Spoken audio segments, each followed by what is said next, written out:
réew mi. li jëm nag ci li ñu doon tudd léegi muy fexe ba am ay jumtukaay yoo xam ne bu ñu bayee ba pare dinañ ko mën a denc ba du yàqu wala ñu koy tuur ci mbedd mi. joxe nañ ci ay ndigal ki nga xam ne mooy jëwriñ bi yor mbirum mbay mi mu fexe ba def recensement ànd ceeg ministre bi yor l'armée bi lépp loo xam ne lu ñu amoon la ci ay séco ak ay magasin de stockage ñu recensé ko ak ministère bu mu mën a bokk daal koy defaraat su dee am na ci ay ñollu-ñollu ba mu mën a jëriñ campagne agricole bii di campagne 2024. li nga xam ne nag mooy ndey mbil ndax ko wax mbay wax kap koppar wax xaalis li nga xam ne nag moo war a fexe ba ñu dajale moyens yooyu nga xam ne moyens financiers yooyu nga xam ne moo ñu war a yombalal liggéey bi jox nañu ndigal ministre bi nga xam ne moo yor finance ak budget pour mu jël matuwaay yépp ànd ceeg mi jëwriñ bi nga xam ne moo yor mbirum mbay mi ba nga xam ne ñii nga xam ne ñoo yëngatu ci financement campagne agricole bi mu mun leen dajale ñoom ñëpp ñu waxtaan ci kenn ku nekk lan nga ci war a mën a def te kenn ku nekk ñuy xaar ci moom effort boo xam ne effort bu particulier ci exercice 2024 bi. jox nañ ko ndigal it budget 2024 bi mu dugal ci li nga xam ne moom la ñu annoncé ni moom mooy budget campagne bi muy 120 milliards yi nga xam ne ci ndigalu président de la république moom la ñu jàpp dugal ci campagne ren bi mu mel ni yokk nañ ci 20 milliards boo ko nattee campagne daaw bi nga xam ne 100 milliards la woon.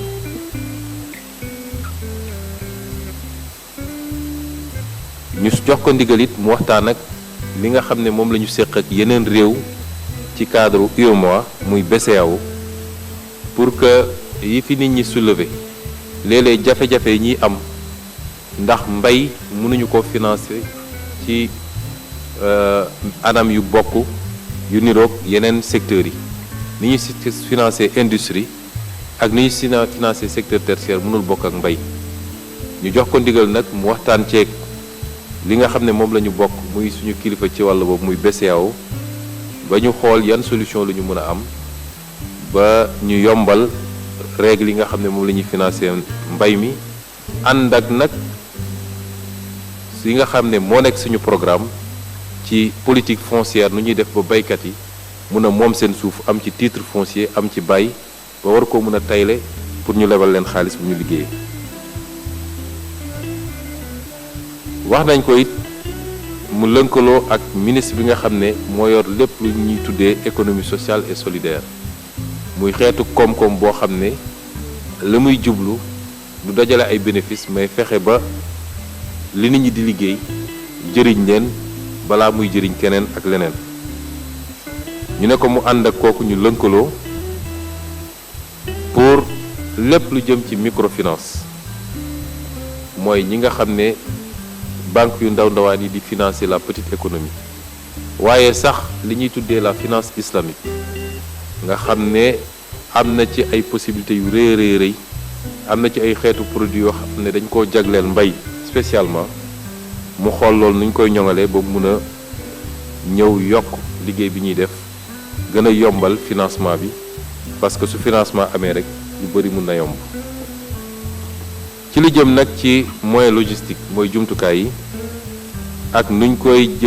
nuñ koy utiliser ba ñëpp mun cee jot jox nañu ndigal jëwriñ bi nga xam ne moo yor mbirum mbay mi pour que li ñuy wax au niveau local mooy ci base bi ci village yi ci communes yi ci département yi ñu gën a def coordination certainement jaare ko ci coopérative yi ba nit ñi mun a dajale moyens yi gën koo mën a utiliser de manière rationnelle. ci li jëm nag ci li ñuy wax rendement bi ndax lu ñu war a jàgg jooytu la mooy fu ñu waroon def 10 tonnes à l'hectare 10 tonnes à l'hectare peut-être ñu ngi ciy def 10 kilos à l'hectare nu ñuy def ba yokk rendement boobu jox nañu ndigal jëwriñ bi nga xam ne moo yor mbirum mbay mi pour li nga xam ne mooy lu jëm ci yokk capacité suuf si te loolu mi ngi jaar ci li ñuy wax phosphatage muy engrais bi mu jël ci ay matuwaay yu mat sëkk rawatina ren ji waaye it mu farlu ci nu ñuy def ba jiw bi waaye jiwu qualité la ñu wax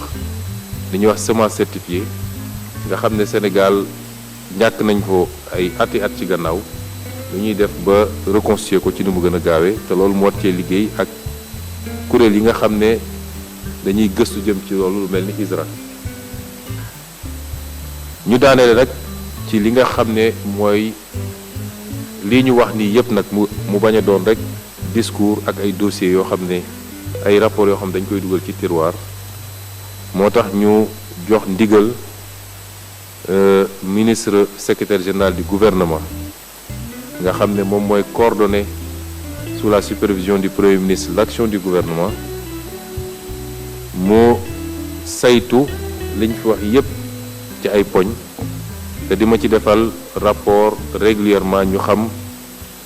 fan la ñu toll ci application bi di ko sant it mu lënkaloo ak secrétaire général présidence de la république di naataangoom ci beneen boor bi pour que ñu amal ci anam yu gën a gaaw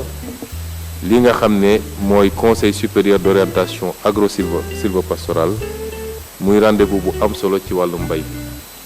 lii mooy tënku ndaje tey bi ñu ngi dellu sant yàlla di gërëm ñépp ci seen teewaay ak seen taxawaay di leen souhaiter un bon retour chez vous asalaamaaleykum wa rahmatullah. Nous commençons par féliciter Monsieur le ministre en charge de l'agriculture et de la souveraineté alimentaire et tous ses collaborateurs pour la qualité de l'organisation. Nous félicitons également et remercions tous les participants pour la qualité et la richesse des débats. Je pense qu'à l'issue de cette matinée, tous ceux qui ont assisté au débat se sont rendus compte qu'ils sont exactement sur les mêmes constats, mais également ont formulé les mêmes analyses et proposé à peu près les mêmes solutions, ce qui prouve qu'on n'a jamais eu peut-être de problème à la phase de réflexion. Il faut passer maintenant à la phase d'application avec méthode et rigueur, mais sans transiger sur les principes. Les décisions qui sont issues de ce conseil interministériel consacré à la préparation de la campagne de production agricole hivernale 2024 sont les suivantes. Au titre des dettes dues aux opérateurs, j'engage Monsieur le ministre des Finances et du Budget à prendre les mesures nécessaires pour solder la dette de l'État vis-à-vis des opérateurs pour les campagnes 2021, 2022 et 2023 au plus tard au cours de la semaine du 6 au 10 mai 2024. À procéder à un audit de la dette au titre de la campagne agricole 2023-2024 et nous soumettre pour validation un plan d'apurement de la partie de cette dette validée. À organiser des concertations entre, d'une part, les opérateurs et d'autre part, les banques et l'administration fiscale en vue de trouver des solutions à l'impact des retards de paiement de la dette de l'État aux opérateurs en termes d'intérêts, de retards imputés par les banques et de pénalités sur le recouvrement des impôts et taxes dus. Au titre des fournitures de semences, engrais et produits phytosanitaires, j'engage Monsieur le ministre chargé de l'Agriculture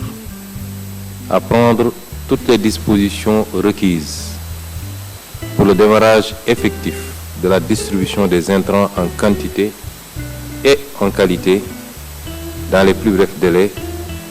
en accordant une attention toute particulière à l'implication active des coopératives et des sociétés de coopératives.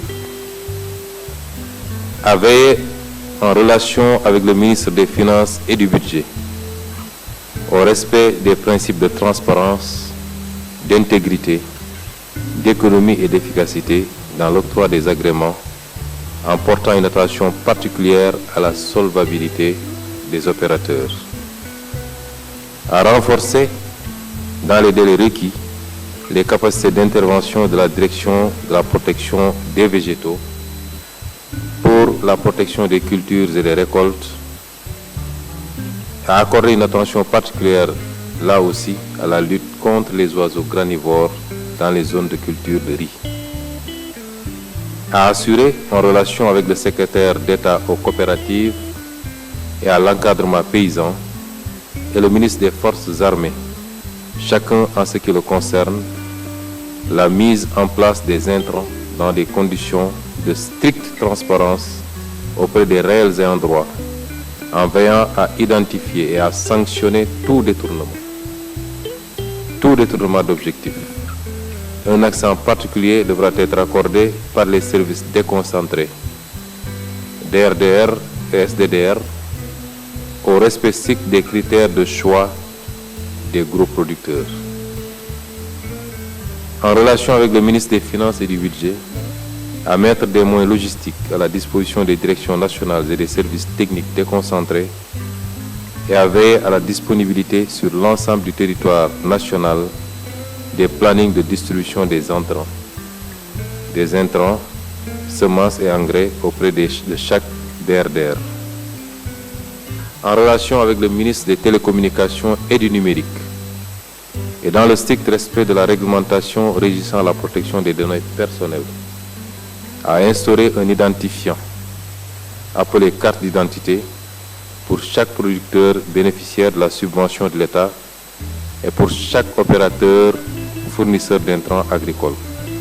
par la mise en place d'une plateforme de gestion et de suivi en temps réel, assurant une traçabilité complète des subventions agricoles, de la définition des objectifs de campagne jusqu'aux mises à disposition des intrants aux producteurs, en passant par les notifications aux fournisseurs. En relation avec le ministre des Forces armées, à redynamiser dans les plus brefs délais la cellule logistique militaire détachée au sein du ministère de l'Agriculture. Au titre du matériel agricole, j'engage Monsieur le ministre chargé de l'Agriculture à veiller à fixer des conditions et modalités de cession du matériel agricole récemment acquis par l'État, garantissant la stricte transparence, l'équité et l'efficacité aux producteurs réels ayant droit en mettant un dispositif de suivi de leur utilisation aux fins et lieux déclarés. Plus spécifiquement, accélérer la distribution du matériel agricole dans la vallée du fleuve Sénégal. À renforcer la dotation en petits matériels agricoles dans le cadre du programme de mécanisation. À commanditer un audit du programme Intermac et Sismar d'acquisition et de distribution de matériels agricoles, de magasins de stockage, d'intrants agricoles et de chambres frigorifiques. Au titre des commissions de distribution, j'engage Monsieur le ministre chargé de l'Agriculture à diligenter, sécuriser en relation avec le secrétaire d'État aux coopératives et à l'encadrement paysan et le ministre des Forces armées la mise en place des commissions de cession des intrants avec les autorités administratives au plus tard le 13 mai 2024. À mettre en place un dispositif de contrôle du respect des règles fixées pour la distribution des intrants aux ayants droit et identifier toute anomalie en vue de sa correction sans préjudice des mesures à prendre par l'État pour la préservation de ses intérêts. À étudier des modalités de publication de la liste des bénéficiaires des intrants subventionnés. Au titre des infrastructures de stockage, J'engage Monsieur le ministre chargé de l'Agriculture à recenser, en relation avec le ministre des Forces armées, les infrastructures de stockage de semences et d'engrais existantes sous tutelle des différents départements ministériels et à les mettre à disposition pour la campagne agricole. Au titre de la mobilisation des financements, j'engage le ministre des Finances et du Budget à prendre les dispositions appropriées en relation avec le ministre de l'Agriculture pour permettre la mobilisation par les opérateurs des financements appropriés de la campagne de production agricole 2024. À inscrire dans le budget les montants requis pour la subvention de 120 milliards retenus pour la campagne de production agricole 2024. À entreprendre les concertations nécessaires avec l'Association professionnelle des banques et établissements financiers du Sénégal, l'Association professionnelle des systèmes financiers décentralisés, la Banque agricole, la BNDE et les institutions de microfinance en vue de leur implication renforcée dans le financement de la campagne de production agricole 2024. À sensibiliser la BCEAO et le Conseil des ministres de l'Union sur la nécessité d'adapter dans les meilleurs délais possibles la réglementation prudentielle applicable aux banques et établissements financiers ainsi qu'aux institutions de microfinance, aux spécificités du secteur agricole. En relation avec le ministre de la Microfinance et de l'économie sociale et solidaire, à mettre en place les conditions d'une intervention accrue des institutions de microfinance, y compris celles de petite taille, au financement aux campagnes de production de commercialisation agricole. Au titre des moyens logistiques et de leur mutualisation, j'engage Monsieur le ministre chargé de l'Agriculture à mutualiser les moyens et les interventions des projets et programmes au niveau local par une meilleure coordination et synergie d'action. Au titre des autres problématiques de renforcement des rendements agricoles, j'engage Monsieur le ministre chargé de l'Agriculture à intensifier le programme de phosphatage des sols, à accorder une urgence absolue à la reconstitution dans les meilleurs délais possibles du capital en semences sélectionnées d'arachide sous la direction de l'ISRA. Enfin, au titre du suivi de la mise en œuvre des décisions issues de ce Conseil interministériel, j'engage le ministre secrétaire général du gouvernement à assurer, en rapport avec le ministre chargé de l'Agriculture et les ministres concernés, le suivi de la mise en œuvre des mesures ci-dessus retenues et de m'en faire régulièrement le compte-rendu. Je terminerai par demander à ce même ministre secrétaire général du gouvernement de programmer, en relation avec le secrétaire général de la présidence de la République, la réunion du Conseil supérieur d'orientation agro-sylvo-pastorale. ma tënk ko ci kàllaama wolof di wax ni ñi ngi sant yàlla ci jataay bi nga xam ne waxtaan nañ ci lu ama am solo ci réew mi muy lu jëm ci mbay mi rawatina la ñuy dëgmal muy campagne agricole bu 2024 di jaajëfal ministre bi nga xam ne moo yor mbirum mbay mi ci organisation bi di gërëm it ñi fi teew ñëpp organisation paysanne yi secteur financier bi ñëpp di leen gërëm ci seen contribution yu am solo yi ndaje bi nag am na ay ndogal yu ci jibee ñu faram-fàcce ko ci ay poñ bi njëkk bi mooy li jëm ci bor bi nga xam ne nguur gi ameloon na ko ñi nga xam ne ñoo yëngatu ñi ñuy wooy opérateur yi ñu yëngatu ci mbirum mbay mi ci fànn woowu jox nañu ndigal ci nga xam ne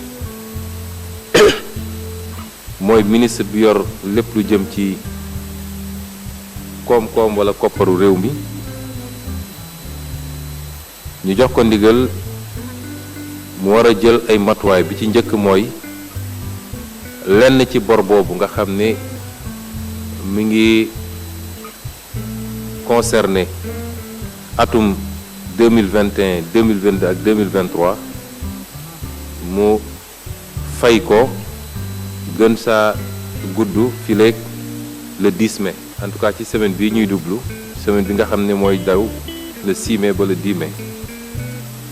la ca des nag ci bor bi nga xam ne 2023 2024 la concerné muy bor boo xam ne ni mu dajaloo gaaw na ci gaay boo xam ne mën na tey xel ñu jox ko ci ndigal mu càmbar ko ba pare ba ñu xam lu ne ci bor bi bu paree càmbar ko la nga xam ne mooy li dëggu ci bor bi lu war dinañ ko fay ci nu mu gën a gaawee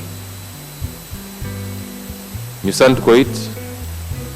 mu dajale ñi nga xam ne mooy banque yi ak ñi nga xam ne ñoo yor mbirum lémp ci réew mi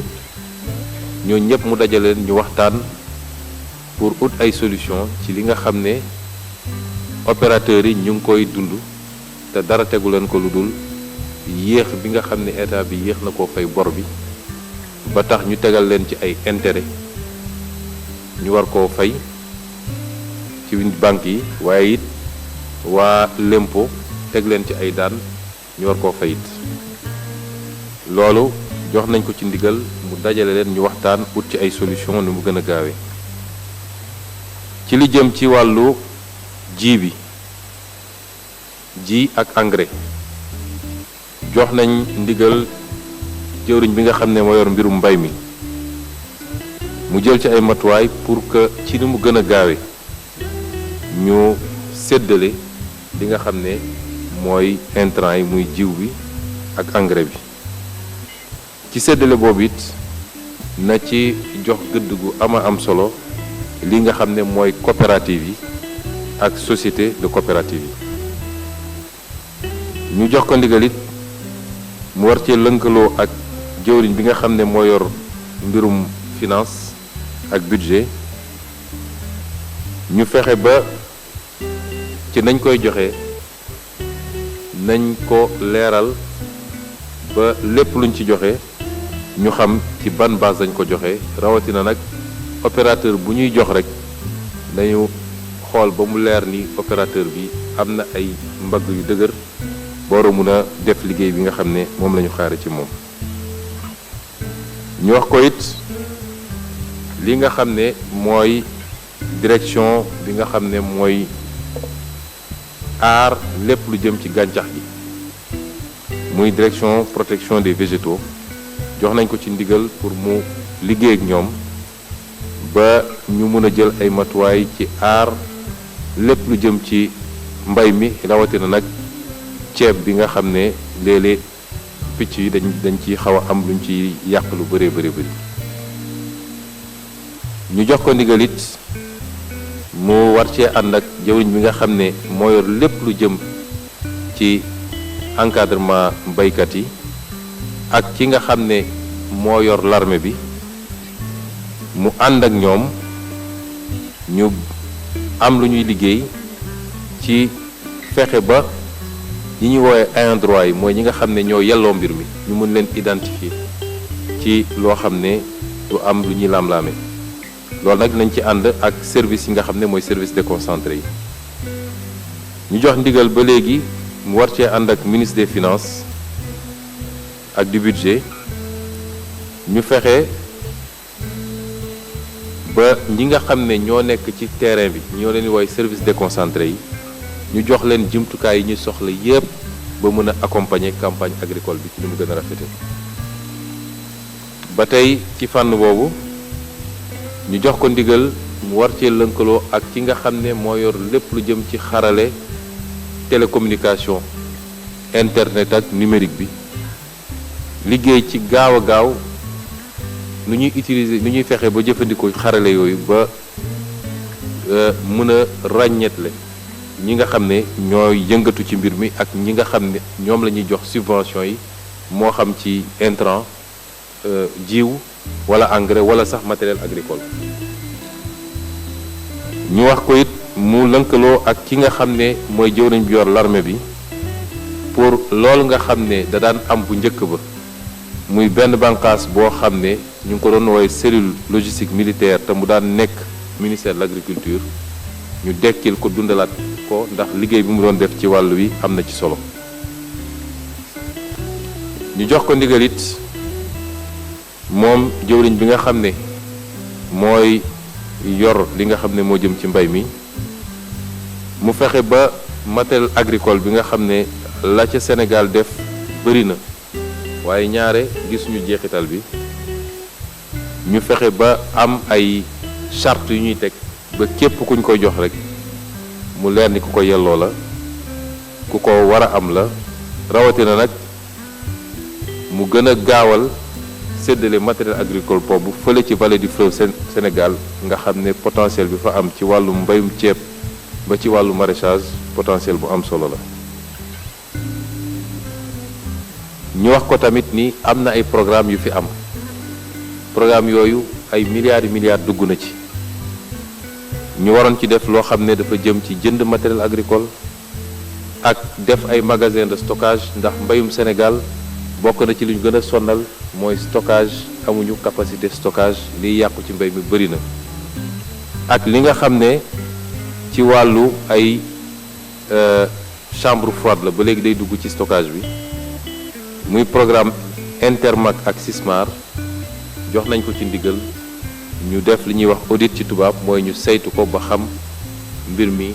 naka lañ ko jëfandikoo ak fan la dugg ci lu jëm ci séddale bi ba léegi jox nañ ko ndigal mu ànd ceeg jëwriñ bi nga xam ne moo yor lépp lu jëm ci coopérative ak encadrement paysan ak ki nga xam ne moo yor l'armée bi ñu taxawal ay commission yi nga xam ne ñoom ñooy toppatoo lépp lu jëm ci joxe intrant yi lënkaloo ci ak jëwriñ yi nekk ci région ak département yi muy les autorités administratives waaye ñu gaawal ko ba gën saa gudd le 13 mai bi ñu ne lañ ci war a def nañ ko ñu jox ko it ndigal pour mu taxawal ay charte waxoon nañ ko léegi yoo xam ne lépp loo xam ne lu jaaduwut la ci ni ñuy séddale dinañ ko teel a gis war koo mën a jubbanti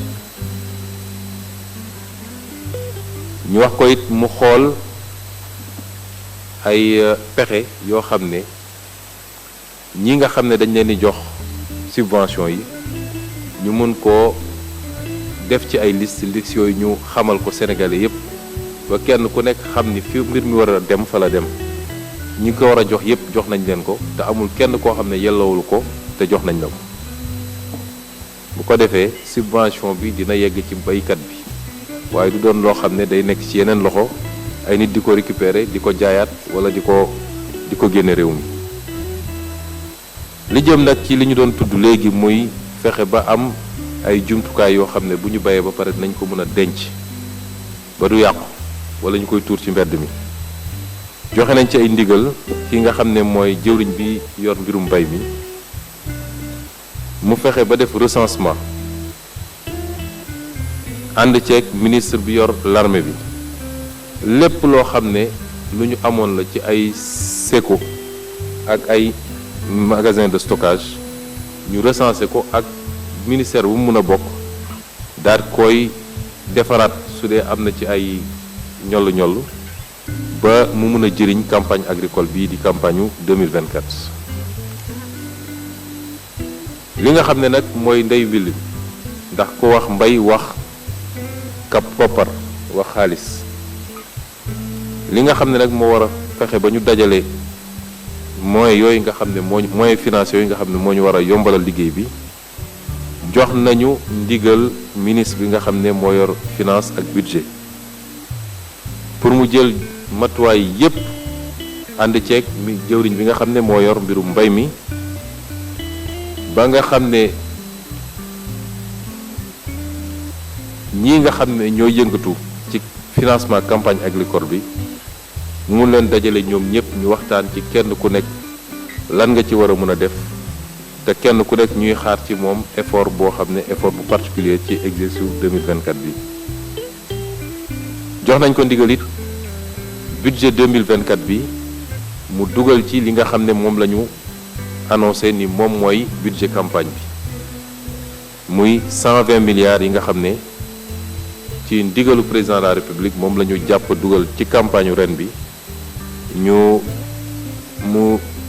mel ni yokk nañ ci 20 milliards boo ko nattee campagne daaw bi nga xam ne 100 milliards la woon.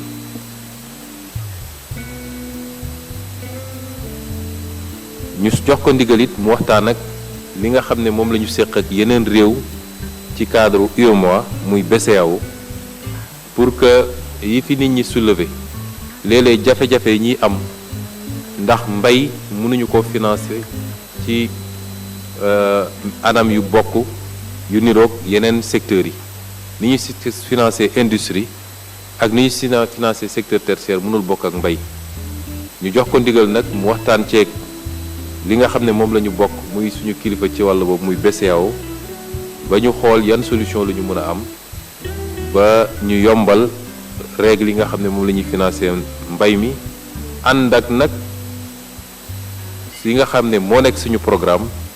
ci politique foncière nu ñuy def ba baykat yi mun a moom seen suuf am ci titre foncier am ci bay ba war koo mën a tayle pour ñu lebal leen xaalis bu ñu liggéeyee. wax nañ ko it mu lënkaloo ak ministre bi nga xam ne moo yor lépp lu ñuy tuddee économie sociale et solidaire muy xeetu koom-koom boo xam ne la muy jublu du dajale ay bénéfices mais fexe ba li nit ñi di liggéey jëriñ leen balaa muy jëriñ keneen ak leneen ñu ne ko mu ànd ak kooku ñu lënkaloo pour lépp lu jëm ci microfinance mooy ñi nga xam ne banque yu ndaw ndawaan yi di financer la petite économie waaye sax li ñuy tuddee la finance islamique nga xam ne am na ci ay possibilités yu rëy rëy am na ci ay xeetu produits yoo xam ne dañ koo jagleel mbay spécialement mu xool loolu nuñ koy ñoŋalee ba mun a ñëw yokk liggéey bi ñuy def gën a yombal financement bi parce que su financement amee rek lu bari mun na yomb ci li jëm nag ci moyen logistique mooy jumtukaay yi ak nuñ koy nuñ koy utiliser ba ñëpp mun cee jot jox nañu ndigal jëwriñ bi nga xam ne moo yor mbirum mbay mi pour que li ñuy wax au niveau local mooy ci base bi ci village yi ci communes yi ci département yi ñu gën a def coordination certainement jaare ko ci coopérative yi ba nit ñi mun a dajale moyens yi gën koo mën a utiliser de manière rationnelle ci li jëm nag ci li ñuy wax rendement bi ndax lu ñu war a jàgg jooytu la mooy fu ñu waroon def 10 tonnes à l'hectare 10 tonnes à l'hectare peut-être ñu ngi ciy def 10 kilos à l'hectare nu ñuy def ba yokk rendement boobu jox nañu ndigal jëwriñ bi nga xam ne moo yor mbirum mbay mi pour li nga xam ne mooy lu jëm ci yokk capacité suuf si te loolu mi ngi jaar ci li ñuy wax phosphatage muy engrais bi mu jël ci ay matuwaay yu mat sëkk rawatina ren ji waaye it mu farlu ci nu ñuy def ba jiw bi waaye jiwu qualité la ñu wax li ñuy wax semence certifiée nga xam ne Sénégal ñàkk nañ ko ay ati at ci gannaaw lu ñuy def ba reconstituer ko ci ni mu gën a gaawee te loolu moo cee liggéey ak kuréel yi nga xam ne dañuy gëstu jëm ci loolu lu mel ni ISRA ñu daaneel rek ci li nga xam ne mooy lii ñu wax nii yépp nag mu bañ a doon rek discours ak ay dossiers yoo xam ne ay rapports yoo xam ne dañ koy dugal ci tiroir moo tax ñu jox ndigal ministre secrétaire général du gouvernement nga xam ne moom mooy coordonner sous la supervision du premier ministre l'action du gouvernement mu saytu liñ fi wax yépp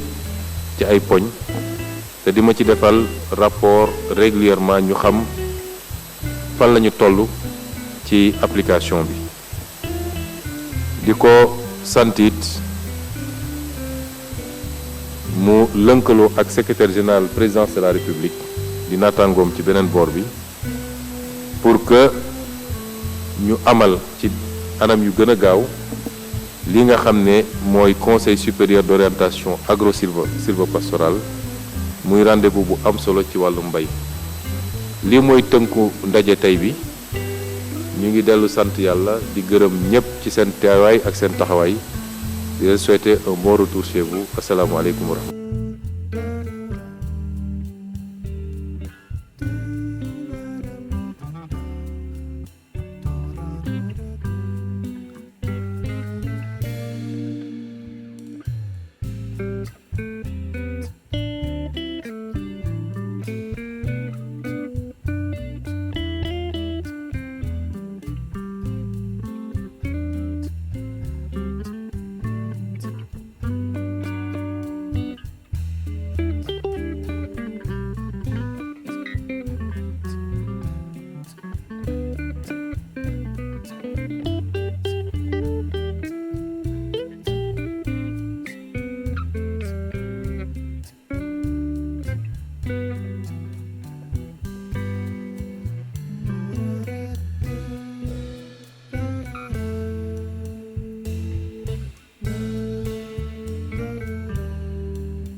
Et nous commençons par féliciter